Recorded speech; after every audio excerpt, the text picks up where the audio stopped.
ये रक्तपात शांति और अहिंसा की नीति पर चलने वाले उन्हीं गांधी जी के कारण हुआ जिन्होंने अपने प्रत्येक भाषण और लेख में क्रांतिकारियों की निंदा की।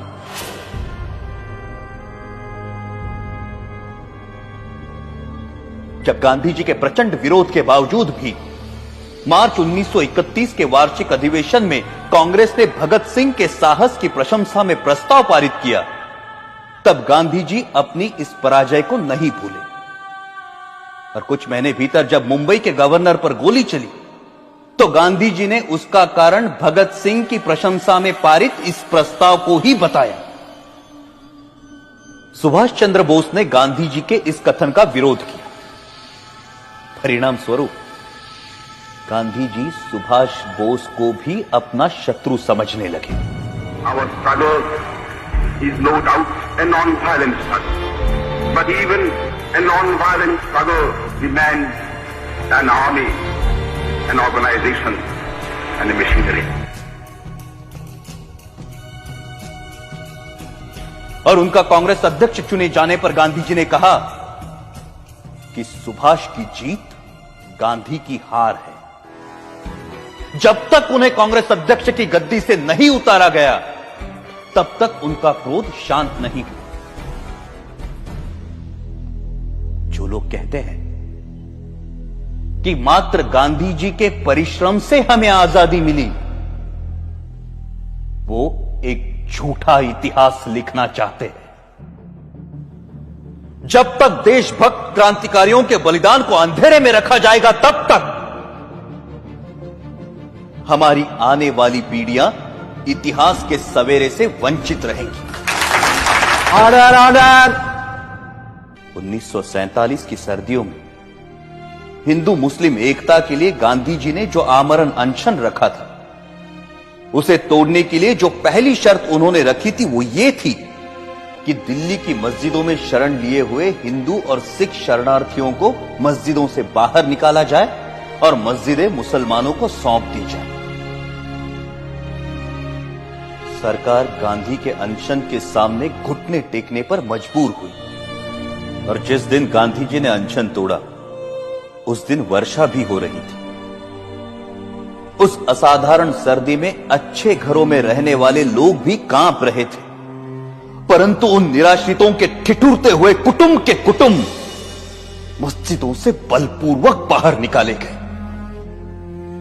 जिस दिन यह घटना घटी संयोगवश मैं दिल्ली में ही था और मैंने अपनी आंखों से गांधी जी की जिद को पूरा होते हुए देखा। कड़ाके की सर्दी और वर्षा में कपकपाते हुए वो लोग बिरला हाउस पहुंचे। वहां उन्होंने नारे लगाए, गांधी जी हमें शरण दो, गांधी जी हमें शरण दो। परंतु उस भव्य भवन में रह रहे गांधी जी तक उन निराश्रितों की पुकार नहीं पहुंची। यह मर्मस्पर्शी दृश्य जिसे देखकर कठोर से कठोर मनुष्य का हृदय भी द्रवित हो जाए, मैंने स्वयं अपनी आंखों से देखा है।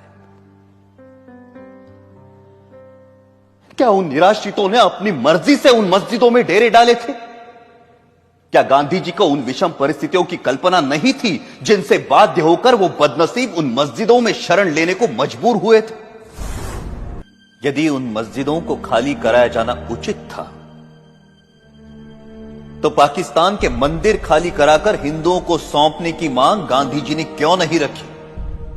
यदि वो ऐसा करते तभी यह सिद्ध होता कि गांधी जी निष्पक्षता से हिंदू मुस्लिम एकता के इच्छुक थे।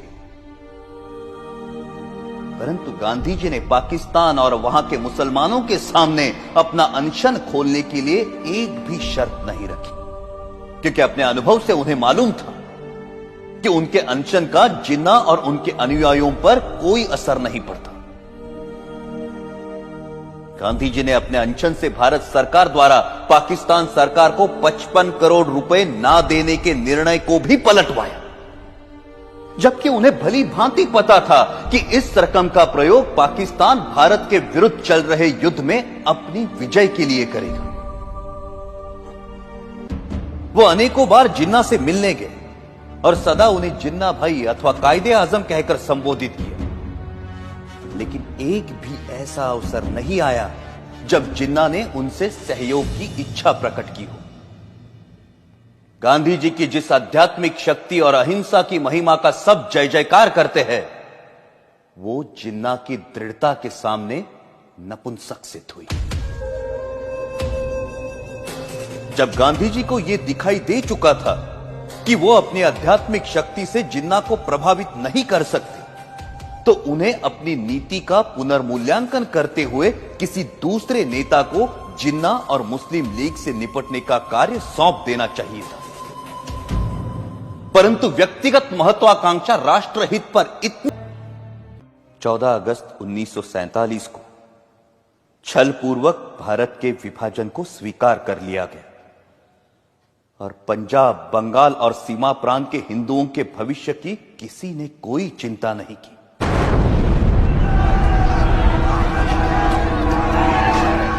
करोड़ों हिंदुओं को मुसलमानों की दया पर छोड़कर गांधी जी कहते रहे कि हिंदुओं को पाकिस्तान छोड़कर भारत पलायन नहीं करना चाहिए। प्रतिदिन हजारों हिंदू पुरुषों का संहार और हजारों हिंदू स्त्रियों की अवमानना होती रही, परंतु उनकी सुरक्षा के लिए भारत सरकार द्वारा पाकिस्तान सरकार पर किसी प्रकार का कोई दबाव नहीं डाला गया।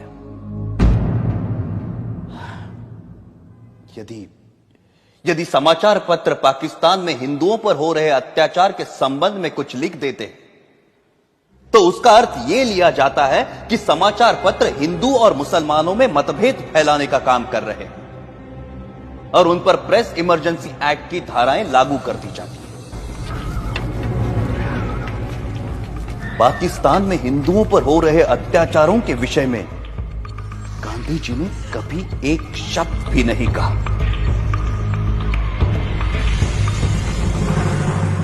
यह कहना अनुचित नहीं कि पाकिस्तान में हिंदू जाति और हिंदू संस्कृति को मिटाने के लिए जो अत्याचार हो रहे हैं, उसका मूल कारण गांधी ही है। यदि भारत की राजनीति को भली भांति संभाला जाता, तो ऐसा संघार जिसका उदाहरण इतिहास में कहीं नहीं मिलता, कभी भी घटित ना हुआ होता।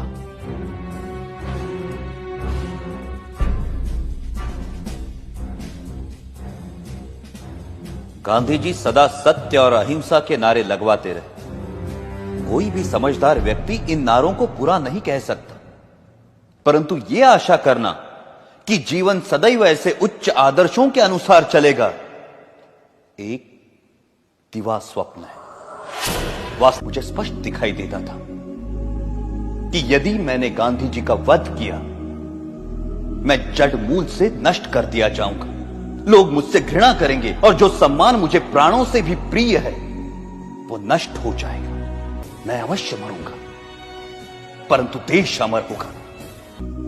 मुझे स्पष्ट दिखाई देता था कि यदि मैंने गांधी जी का वध किया, मैं जड़ मूल से नष्ट कर दिया जाऊंगा।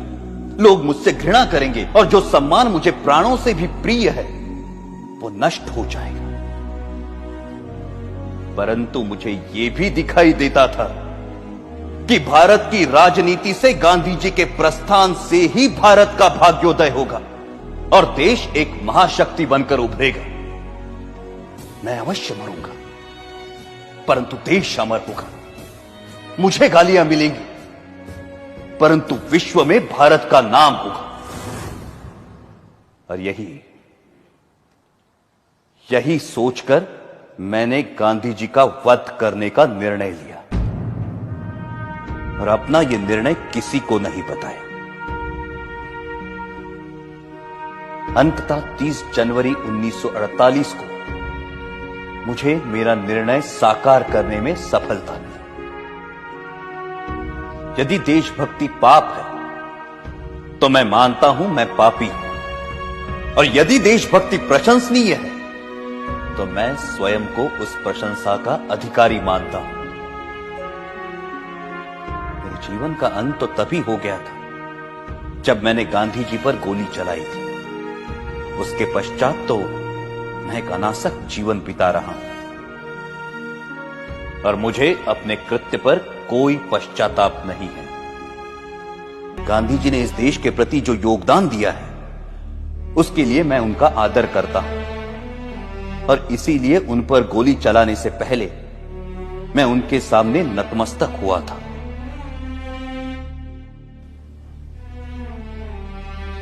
मेरी ना किसी से कोई दुश्मनी है और ना किसी के प्रति कोई दुर्भावना।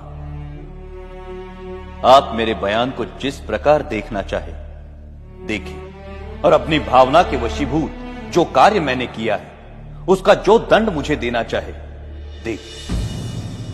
मैं किसी प्रकार की कोई दया नहीं चाहता। मैं ये भी नहीं चाहता कि मेरी ओर से कोई दया की याचना करे। इस अभियोग में मेरे साथ कई लोगों को षड्यंत्रकारियों के रूप में शामिल किया गया है। इस बारे में मैं पहले भी कह चुका हूं कि इस कार्य में मेरा कोई साथी नहीं है और केवल मैं ही इसका उत्तरदायी हूं। अंत में मैं ये कहना चाहता हूं कि जो वक्तव्य मैंने दिया है वो सत्य और शुद्ध है। इसमें प्रस्तुत प्रत्येक बात संदर्भ ग्रंथों को देखकर तैयार की गई है। मैंने ये लंबा वक्तव्य इसलिए नहीं दिया कि लोग मेरे कार्य को सराहें, बल्कि इसलिए दिया है कि लोग मेरे विचारों को भली भांति जान जाएं और किसी के मस्तिष्क में कोई भ्रांत धारणा न रहे। भगवान करे हमारा देश फिर अखंड हो और भारतीय उन विचारों का त्याग करे जो अत्याचारी के आगे झुकने की प्रेरणा देते हैं। यह सत्य है कि मैंने सैकड़ों लोगों के बीच दिन के समय गांधी जी पर गोलियां चलाई, परंतु मैंने भागने का प्रयत्न नहीं किया और ना ही स्वयं पर गोली चलाई। मैंने कानून के सामने आत्मसमर्पण किया क्योंकि मैं अपने विचारों को खुली अदालत में प्रकट करना चाहता था। आलोचनाओं के बावजूद मैंने जो कृत्य किया है उसके नैतिक पक्ष पर मेरी आत्मा कभी भी विचलित नहीं हुई और मुझे किंचित भी संदेह नहीं कि सच्चाई और ईमानदारी से इतिहास के इस अध्याय को जब इतिहासकार लिखेंगे तो वो मेरे कार्यों और उसके परिणाम का सही मूल्यांकन करेंगे। मेरा वक्तव्य अब समाप्त हो चुका है। आपने इसे ध्यान से सुना और सुविधाएं दी, उसके लिए मैं आपका कृतज्ञ हूं। जिन्होंने मुझे इस अभियोग में कानूनी सहायता दी और इस अभियोग से संबंधित पुलिस अफसरों का भी मैं कृतज्ञ हूं। जेल के अफसरों को भी सद्व्यवहार के लिए धन्यवाद। अखंड भारत अमर रहे।